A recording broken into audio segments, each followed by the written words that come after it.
Thandi had 3 seconds to decide which brother to kiss. 200 wedding guests held their breath. Camera flashes exploded like stars across the decorated garden. Both men leaned toward her, Ju-won with that devastating smile that had melted her defenses in 6 weeks, Min-jae with the dark intensity that haunted her dreams and made her forget how to breathe. This marriage was supposed to be fake. A business transaction. Her university tuition and her grandmother's medical bills in exchange for their inheritance requirement, marry by 30 or lose everything. But the way Min-jae's hand burned against the small of her back, the way Ju-won's thumb traced slow circles on her palm, nothing about this felt fake anymore. She was 21 years old, a virgin from Cape Town who'd never even had a real boyfriend. And she was about to break her own heart twice in the same moment.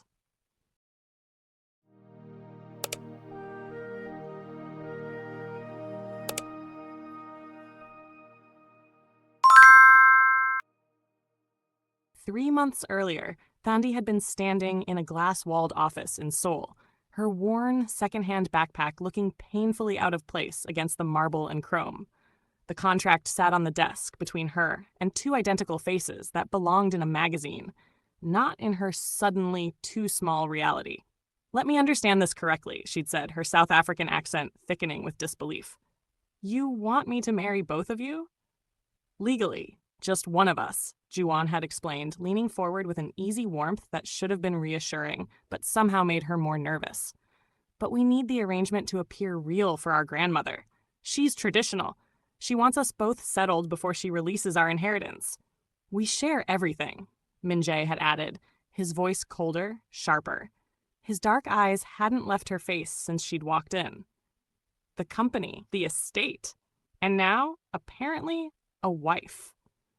The way he said that last word had sent something dangerous curling through her stomach. She'd signed anyway. Her go-go needed heart surgery that cost more than Thandi would earn in a lifetime. Her younger siblings needed school fees. And the amount of money these 2 impossibly beautiful Korean men were offering would change everything. What the contract didn't mention was that Ju-won would make her laugh until her ribs hurt.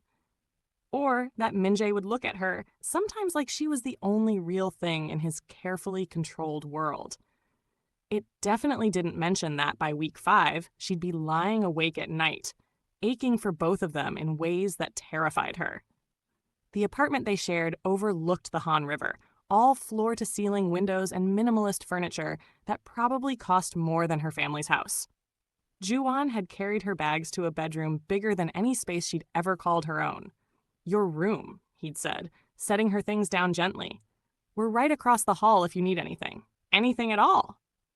Min-jae had appeared in the doorway, suit jacket slung over one shoulder, tie loosened in a way that made Thandi's mouth go dry. He'd looked at the king-sized bed, then at her, then at his brother. Something unreadable had crossed his face. "She'll need privacy," he'd said flatly, "to adjust." But his eyes had said something entirely different.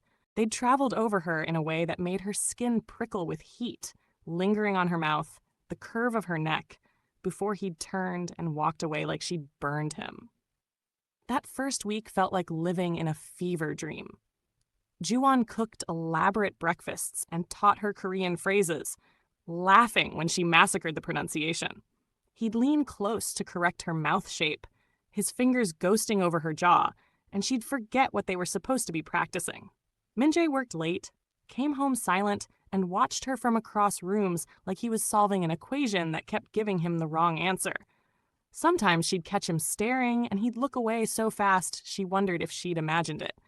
She told herself the attraction wasn't real, just proximity, novelty, the strangeness of her situation. Then came the morning everything shifted. Thandi had borrowed one of Ju-won's oversized hoodies.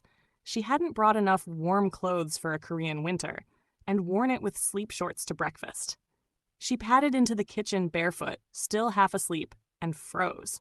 Ju-won stood at the stove, dancing to whatever was playing in his earbuds, flipping pancakes with the kind of unself-conscious joy that seemed to radiate from him like light. He saw her and his whole face transformed. "Thandi, perfect timing. I'm making your favorite." She hadn't told him her favorite breakfast.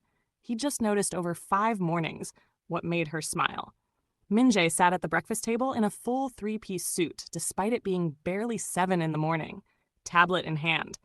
His eyes lifted as she entered, traveled slowly down the oversized hoodie that hit her mid-thigh, the exposed length of her brown legs, her bare feet with their chipped purple nail polish.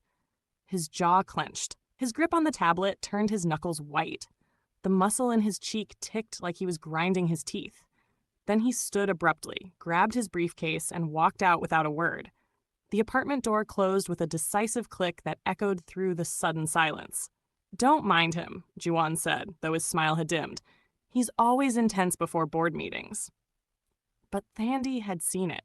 That flash of raw hunger before the ice wall slammed down. Min-jae wasn't stressed about a meeting. He was running from something. From her. If you're not already subscribed, hit that button now, because this story is about to get much more complicated. By week 3, the apartment felt like a pressure cooker. Ju-won took her everywhere.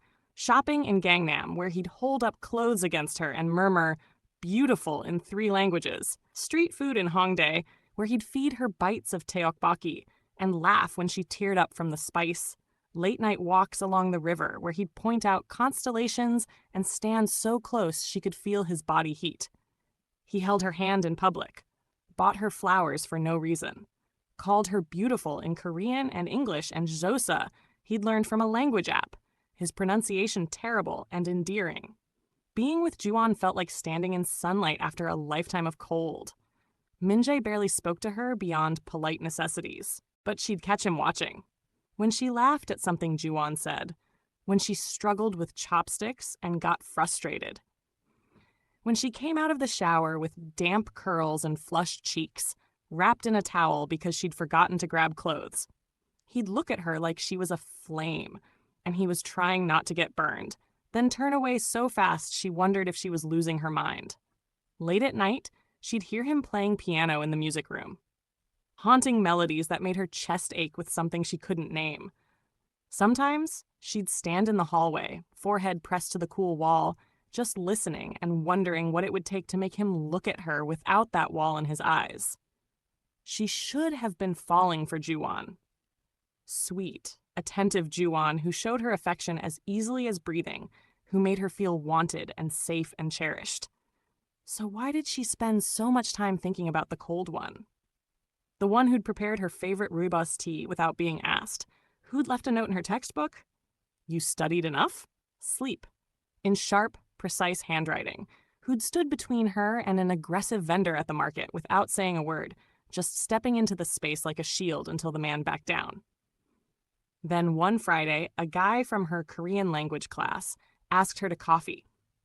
His name was Dae-hyun, and he had a nice smile and didn't make her feel like the ground was tilting beneath her feet. She said yes because she needed to prove to herself that she could have a normal conversation with a normal man who didn't make her pulse race just by existing. She told the twins at dinner that night, trying to sound casual. Ju-won had grinned and high-fived her across the table. "That's great. You should make friends. Have fun." Min-jae had set down his fork very carefully, stood, and left the table without touching his food. He didn't come home that night, or the next. By Sunday evening, Thandi was pacing her room, stomach twisted into knots. Ju-won kept saying it was fine. Min-jae did this sometimes. He needed space to think and process, and he'd be back. But something felt broken, and she didn't know how to fix something when she didn't understand what it was.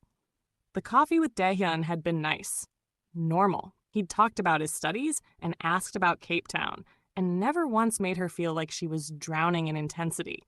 She should have been relieved. Instead, she'd spent the whole hour wondering where Min-jae was.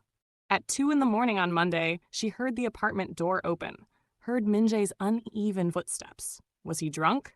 Heading toward his room. She was out of bed before she could second-guess it, bare feet silent on the hardwood, heart hammering against her ribs. His door was cracked open. Light spilled from within. She pushed it wider without knocking. Min-jae stood by the floor-to-ceiling window, still in his suit but disheveled in a way she'd never seen. Tie gone. Shirt untucked. Hair messed like he'd been running his hands through it for hours. A glass of amber liquid dangled from his fingers. He didn't turn when she entered. You should go. Back to your room. No. Thandi closed the door behind her, the soft click loud in the charged silence. Tell me what I did wrong. You didn't. He cut himself off. Laughed, dark and bitter. You didn't do anything wrong. Then why did you leave? Why do you look at me like I'm hurting you just by existing? Because you are. The words came out raw. He still didn't turn. You're killing me, Thandi. Every single day. Her breath caught. I don't understand. I know. That's what makes it worse. He drained the glass, set it down with deliberate care. You should go on that second date with Daehyun. He's perfect for you. Normal, uncomplicated. He won't. I don't want normal. She crossed the room before fear could stop her, stopped close enough to see his shoulders tense. I canceled. I told him I couldn't. Why? Finally he turned. The look on his face nearly brought her to her knees. Raw. Desperate. Barely controlled. Why would you do that? Because I can't stop thinking about you. The confession spilled out like a wound opening. Because when I'm with Juwon, as wonderful as he is, half my mind is wondering where you are.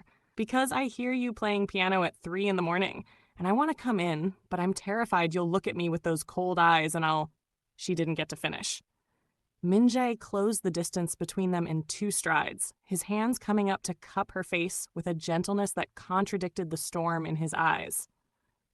My eyes are never cold when I look at you, he said, voice rough. I'm burning, Thandi. I've been burning since you walked into that office 3 months ago, in that terrible borrowed coat, looking at everything like it was magic, and I haven't had a single coherent thought since. Then why? Because you were supposed to be temporary. A contract. A solution to grandmother's demands. But then you smiled at me like I wasn't the cold one, the difficult one, the one everyone handles carefully. You left me tea and those awful South African rusks, and you'd stand in the hallway listening to me play, and you thought I didn't know, but I always knew, and I... You what? She stepped closer. So close she could feel the heat radiating from him, smell the whiskey on his breath, and something underneath that was just him. I wanted you. The words came out jagged, like they'd been locked behind his teeth for months. From the first moment, and it's killing me, because you're his. You've always been his. Everyone loves Juwon. He's the sun, easy and warm and perfect. And I'm just... The moon, she whispered, reaching up to touch his face. He flinched, but didn't pull away. You're the moon, Min-jae, and I've always preferred nighttime. The space between them evaporated. She didn't know who moved first.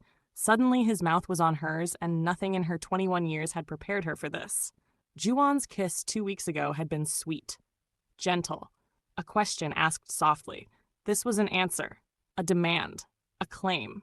Min-jae kissed her like he was drowning and she was air, like he'd been holding back for so long that now the dam had broken, and nothing could stop the flood. His teeth caught her bottom lip. His tongue swept into her mouth when she gasped.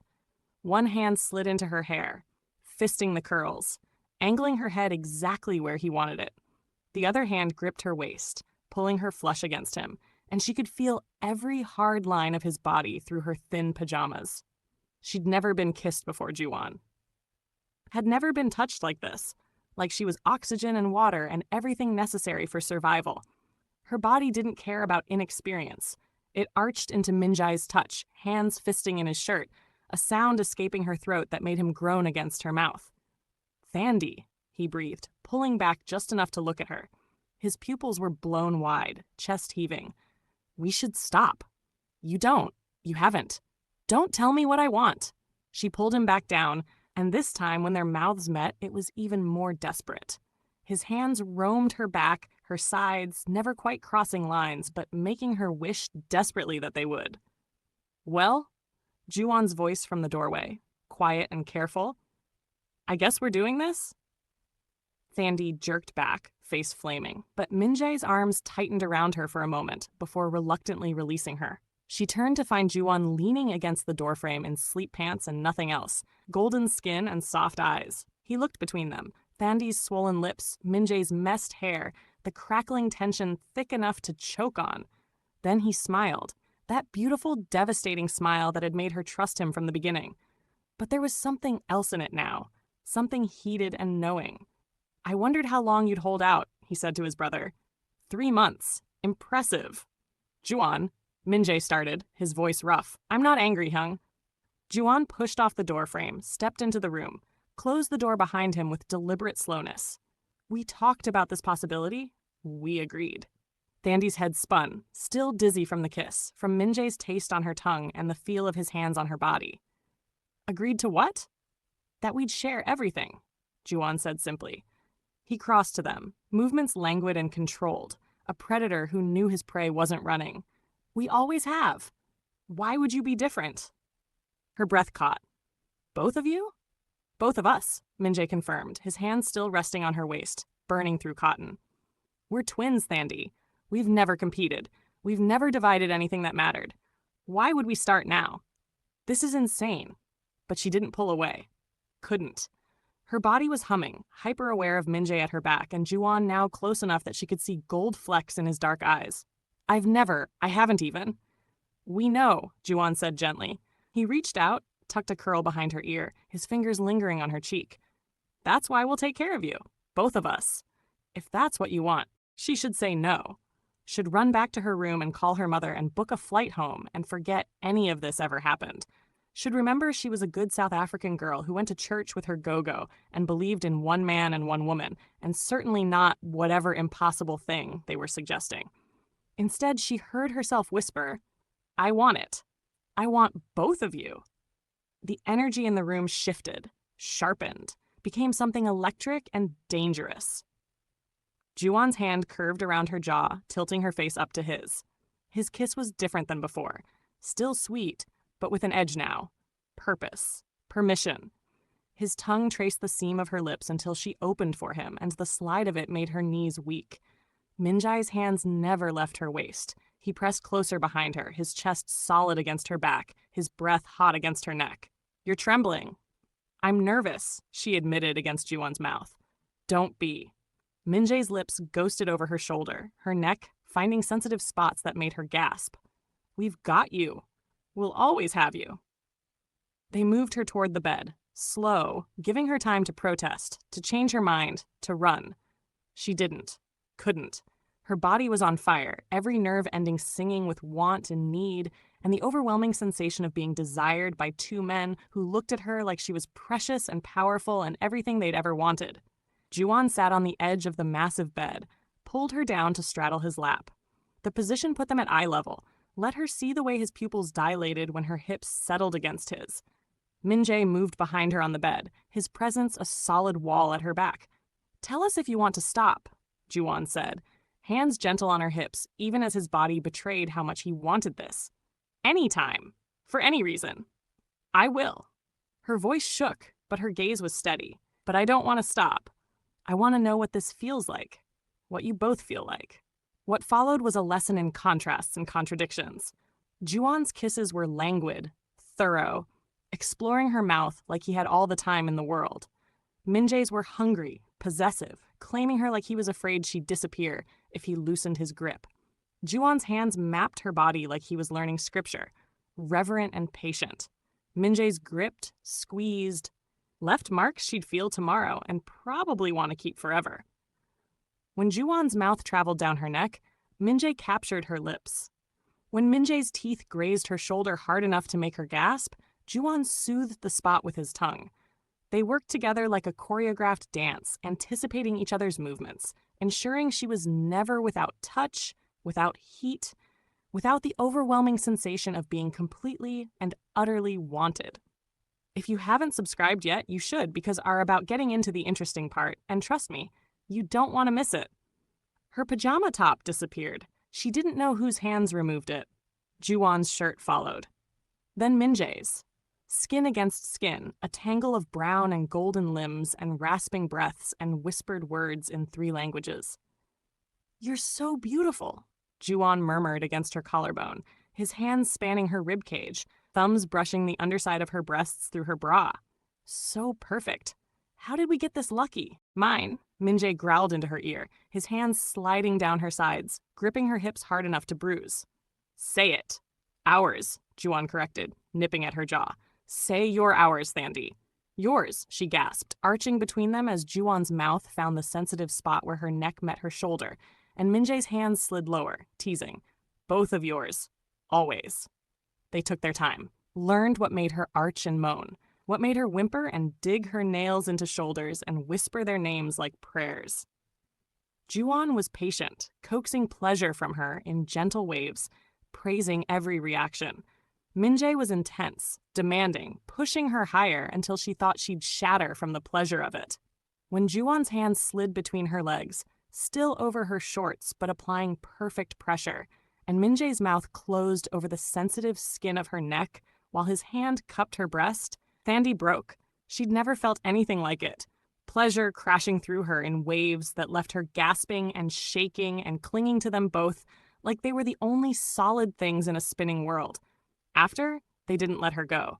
Minjae pulled her against his chest, arms banded around her waist possessively. Juwon curled into her front, fingers tangled with hers, pressing soft kisses to her forehead. Trapped between them, she'd never felt safer. Or more terrified of what came next. "This changes everything," she whispered into the dark. "Yes," Minjae agreed simply. "No more pretending," Juwon added. "No more contracts." What do we tell people? Practical concerns were trying to surface through the haze of endorphins and satisfaction. Nothing yet. Minjae's voice was firm, protective.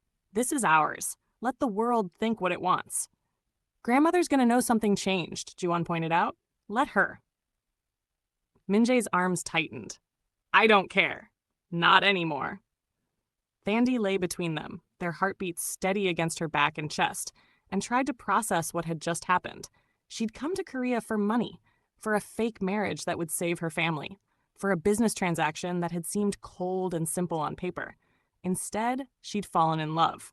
With two men. Brothers. Twins who shared everything and apparently had decided that included her heart. It should have felt wrong. Complicated. Impossible. Instead, it felt like the only true thing in her life. "What happens now?" she asked the darkness. "Now," Juwon said, pressing a kiss to her temple. "We figure it out. Together."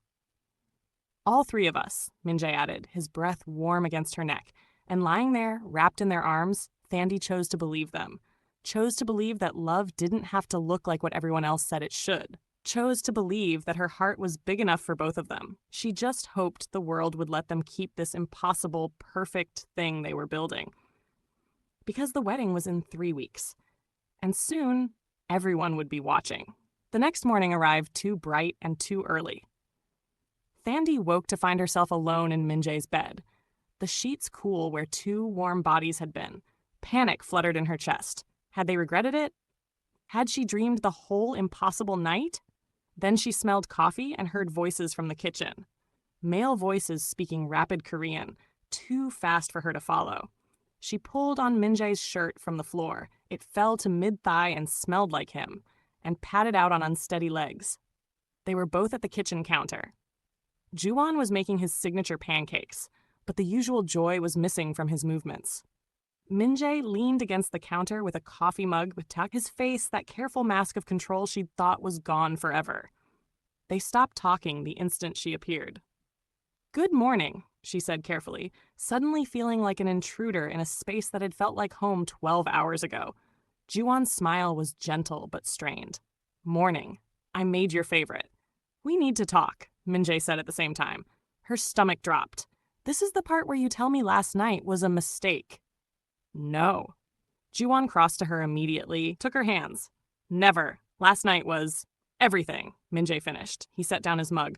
"But we need to discuss logistics. Reality." "Reality," Thandi repeated numbly. "The wedding," Juwon said gently. "It's in 3 weeks. Grandmother will be there. The entire company board, half of Seoul society. And they'll all be watching," Minjae continued, looking for any sign this is fake, any hint of scandal. The coffee smell was making her nauseous. "So what are you saying?" "We're saying we need to be careful," Juwon said. "In public, the wedding has to look legitimate." "It is legitimate," Thandi interrupted. "Isn't it? Or was last night just... Last night was real." Minjae crossed to her, cupped her face with both hands. "The realest thing in my life, but the world isn't ready for what we are. We need time, strategy." "I'm marrying you," Juwon said, squeezing her hands. "Legally, publicly, but privately. Privately, you're mine too," Minjae finished. "Ours. Always." Thandi looked between them, these two men who'd somehow become her whole world in 3 months, and felt something crack in her chest. So I have to pretend. Choose one of you in front of everyone while loving both of you in secret. Just until we figure out how to handle this, Juwon said. How long? Her voice came out smaller than she intended. How long do I have to pretend my heart isn't split in two? They didn't have an answer. The next 3 weeks were the longest of Thandi's life. During the day, she played the role of Juwon's blushing bride-to-be. They went to cake tastings and florist appointments. She smiled for engagement photos, met his colleagues and friends, and played the part of the sweet South African girl who'd captured one twin's heart. At night, she belonged to both of them, sometimes separately. Juwon would come to her room and they'd talk for hours before falling asleep tangled together. Or Min-jae would appear silently and they'd sit in comfortable quiet, his hands in her hair, her head on his chest. And sometimes, increasingly often, it was both of them in Min-jae's room or hers, learning each other in the dark, building something that had no name and no blueprint but felt more real than anything she'd ever known. But the strain was showing. Min-jae grew quieter, if that was possible. Juwon's smiles became forced. And Thandi started having nightmares about the wedding, about having to look at Min-jae while promising forever to Juwon, about the impossibility of what they were trying to do. 2 days before the wedding, their grandmother came for tea. She was a tiny woman with steel in her spine and eyes that missed nothing. She sat in their living room, accepted the tea Thandi served with shaking hands, and studied all three of them with unsettling intensity. "You're nervous," she said to Thandi in perfect English. "Yes, ma'am." "Cold feet?" "No, I want this." The truth of it surprised her. Despite everything, she wanted this impossible thing. "Good." The old woman's gaze shifted to her grandsons. "Both of you seem different, lighter somehow, and yet tense." "Wedding stress," Juwon offered smoothly. She didn't believe him. Thandi could see it. "Tell me, child, do you love my grandson?" "Yes," Thandi said without hesitation. "Which one?" The air left the room. Juwon froze. Min-jae's hand tightened on his coffee cup hard enough the ceramic creaked.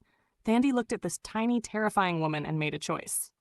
"Both of them. I love both of them." The silence stretched for an eternity.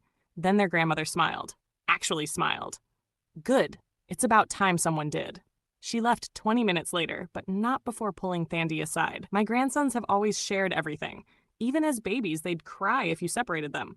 I'm not blind, child. I see what's happening here." She patted Thandi's hand. "Love them both. They need it. They need you." After she left, Thandi turned to find both twins staring at her like she'd performed a miracle.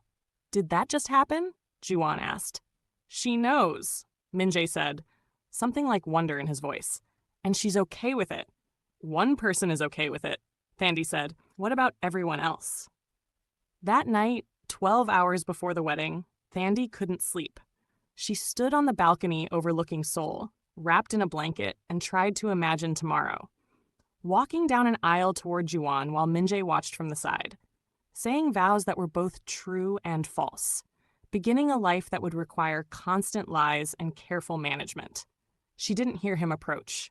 Suddenly, Min-jae was there, wrapping her in his arms from behind. "You're thinking too loud," he murmured against her hair. "I'm scared." "Me too." "What if this breaks us?" She turned in his arms. "What if pretending slowly kills what's real? Then we stop pretending." He kissed her forehead. "After tomorrow, after the ceremony and the photos and all the people who need the show, we find a way to live our truth." "How?" "I don't know yet. But I know I'm not losing you. We're not losing you." Juwon appeared in the doorway. "Can't sleep either." They ended up tangled together on the balcony, under the stars, holding each other like tomorrow might tear them apart. "Promise me something," Thandi whispered. "Promise that no matter what happens tomorrow, this doesn't change. What we have right here, right now, it doesn't change." "It won't," Juwon promised. "It can't," Min-jae added. "You're ours, Thandi, in every way that matters. A piece of paper doesn't change that." But as dawn broke over Seoul and the wedding day arrived, Thandi couldn't shake the feeling that everything was about to change anyway. Make sure you're subscribed and hit the notification bell because part 2 drops very soon, and you need to see what happens at this wedding. Comment below, Team Juwon or Team Min-jae, or do you think Thandi should choose both? Your engagement means everything to this channel. Thank you for watching.